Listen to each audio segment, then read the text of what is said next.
If you're in your 40s or even in your 30s and you feel like your body's staging a rebellion, you're definitely not alone. It's common to feel exhausted, irritable, restless at night, even forgetful. And when you visit your doctor, it's really frustrating to hear it's normal. But let me reassure you, you're not losing your mind and you're certainly not broken. What you might be experiencing is perimenopause, a natural transition many women go through. I know it can feel overwhelming, but together we can navigate this journey. I'm Sally, a clinical nutritionist at Gutsy Solution. I've been where you are. So today I'm going to shed some light on what's happening in your body, and I'm going to share 3 simple food steps that can help you regain your balance this week. You've got this, and I'm here to support you every step of the way.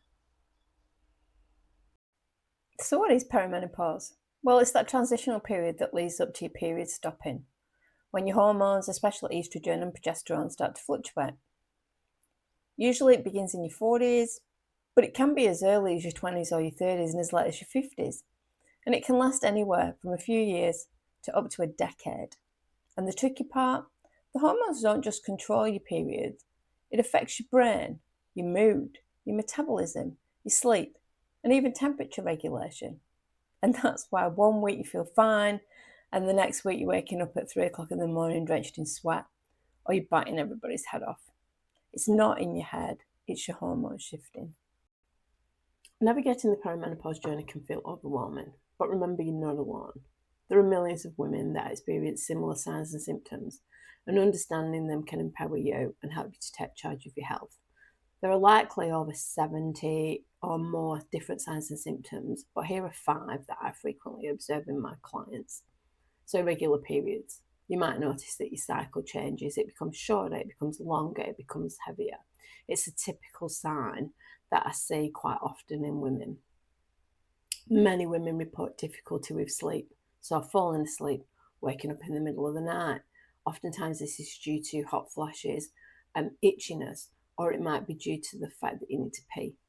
Mood swings, anxiety, irrational rage, anyone? If you find yourself feeling irritable, weepy, anxious without any clear reason, these emotional changes are often common during this phase of life. Can't remember your words, lost your train of thought, can't find your car keys. Brain fog, really frustrating and frequently experienced by women during menopause. And the big one, that stubborn weight gain, particularly around your middle. You've not done anything different, you've not eaten anything different, you've not changed your exercise, and it is so disheartening and so frustrating. So if you're nodding along, remember that millions of women share these experiences. Unfortunately, many are often dismissed and told it's something that they simply need to deal with. But if you can recognise the symptoms and the range of symptoms that come with them, it'll give you empowerment to be able to advocate for yourself. If you want more information, check out the link in my bio or head to my website www.gutsysolution.com.au. To allow us to advocate for ourselves as women and not be dismissed when we're looking for help, especially from the medical profession, it's essential to understand that perimenopause can present with a wide range of symptoms, some of which might catch you and your GP off guard.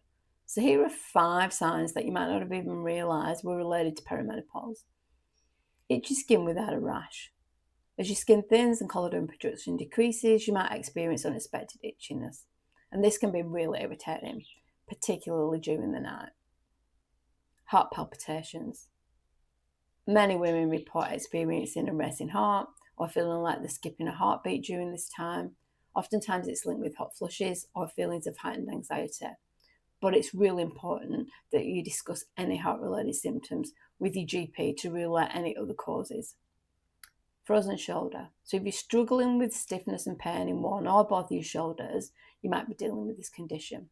It can significantly affect your range of motion and your life, but understanding that it's related to perimenopause can help you get the appropriate treatment. Also, hip pain and stiffness.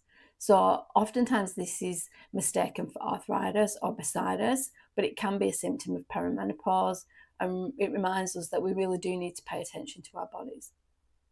Tinnitus, that ringing in your ears, persistent, intermittent, that buzzing or whooshing sound in one of or both your ears can be a really perplexing symptom. But it is often related to perimenopause in women, and then that will allow you to seek the right support. So recognising these signs are the first step towards effectively managing them. You deserve comprehensive support and accurate information during this time. Acknowledging these symptoms can empower you and allow you to seek the right care and the right guidance. You're not alone in this journey. Understanding your body is crucial to navigate this time of your life. So if you're looking for support or you want further help, then check out the link in my bio. Head to my website, www.gutsysolution.com.au, or I'm on all the socials at Gutsy Solution. As cliched as it sounds, we actually are what we eat.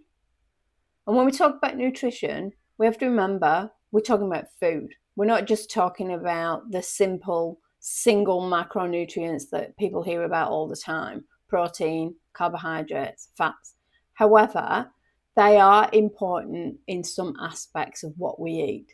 So if you've been anywhere on social media, if you look at anything to do with women's health, menopause, you probably can't fail to notice that everywhere people are talking about the fact that we don't eat enough protein. And certainly as a menopausal woman, it's really important that we do get adequate protein every day. So we're looking at 25 to 30 grams of protein per meal. And the reason is that during menopause and the changes in our estrogen, we actually start to lose muscle mass. And we're not as efficient as we were previously in burning the protein that we eat. We're going to talk about 3 simple things that we can do in our diet to help us out. Number 1, prioritize protein. So if you're anywhere on social media, I'm sure you've heard that most women, never mind most women in perimenopause, aren't eating enough protein. We need to be aiming for 25 to 30 grams at every meal. Think eggs, Greek yogurt, chicken, salmon, lentils. Protein stabilizes your blood sugar, it helps maintain your muscle mass, and it keeps you full. When we're talking about 25 to 30 grams of protein per meal, it's important to remember that we're talking about the amount of protein in the food that we're eating and not the weight of the chicken or the fish or the eggs.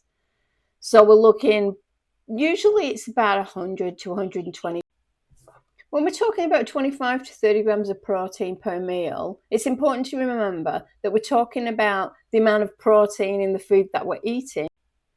When we're talking about 25 to 30 grams of protein per meal, it's important to remember that we're talking about the amount of protein in the food. When we're talking about 25 to 30 grams of protein per meal, it's important to remember that we're talking about the amount of protein in the food that we're eating and not the weight of the chicken or the fish or the eggs. So we're looking, usually it's about 100 to 120 grams of chicken or 3 eggs or the same amount of fish. And obviously things like red meat have more protein in them than, say, an egg or fish. But don't get hung up on that. Get hung up on trying to make sure that you have protein in every meal that you eat during the day. Number 2 is to add more fibre. Fibre is your friend. It supports your digestion, it balances your gut microbiome, it even helps to metabolize estrogen. So you're looking at aiming for 25 to 30 grams of fibre a day. You can get fibre from lots of places: vegetables, quinoa. So my quick tip for this one would be to aim to have 1 extra veggie at lunch and dinner. Swap that white rice out for some quinoa, or quinoa, as my husband likes to call it. And tip number 3, hydration matters. None of us drink enough water, but also so do the minerals in your food.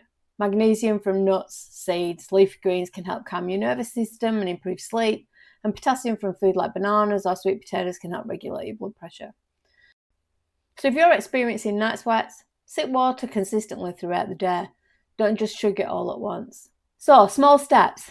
Let's keep it realistic. Here are the 3 things that you can do this week that'll help you out. Swap your breakfast for a protein-rich option. Add an extra veggie to your lunch and to your dinner. Carry a protein-based snack so you don't have a mid-afternoon crash. That's it. 3 doable, simple steps. Nothing extreme, no all or nothing. You don't need to try and do it all at once. You don't need to overhaul your whole life overnight. Perimenopause isn't about perfection. It's hard enough. It's about steady, consistent steps that will help you to feel more like yourself. So to make it easier, I've created a free perimenopausal symptom tracker and a 5-day plate plan. It'll help you connect what you eat to how you feel, so you might be able to spot some patterns and take back some control. So download it in the link in my bio and let's start this journey together, because you don't have to do this alone.